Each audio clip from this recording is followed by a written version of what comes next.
Mahigit 480,000 na mga individual sa Western Visayas ang apektado ng Bagyo Tino. Samantala sa Negros Occidental, mahigit 20 katao ang iniulat na nawawala bunsod rin ng pananalasa ng bagyo.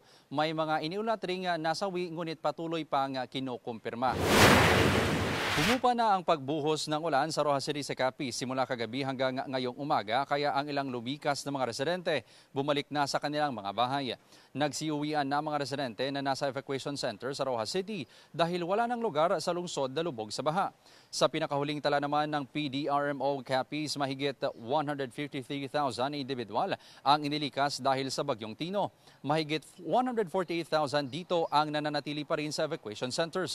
Sa kabila nito, may ilang lugar pa rin sa Capiz ang walang kuryente. Nananatili pa ring suspendido ang trabaho at klase sa ilang LGU sa Capiz at Roxas City. Sa tala ng DSWD, umabot sa mahigit 152,000 na mga pamilya o mahigit 489,000 na katao ang naapektuhan ng Bagyong Tino sa Western Visayas. 111 na mga kabahayan naman ang nasira sa probinsya ng Aklan, Capiz, Iloilo at Guimaras dahil sa malakas na hangin dala ng Bagyo Tino. 10 dito ang totally damaged. Samantala, 18 tao ang iniuulat na nawawala sa bayan ng La Castellana sa Negros Occidental. Habang 4 naman ang isinailalim pa sa verification na nasawi matapos ang pananalasa ng Bagyong Tino.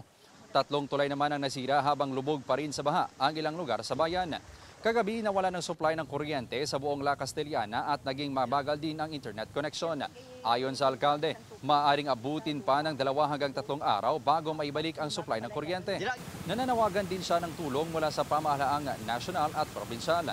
Samantala, batay sa ulat ni Brian Larry Sanyor, spokesperson at OPSEN Deputy Manager ng Negros Occidental PDRMO Emergency Center, nagdala ang Bago City ng 5 kaso ng trauma injuries.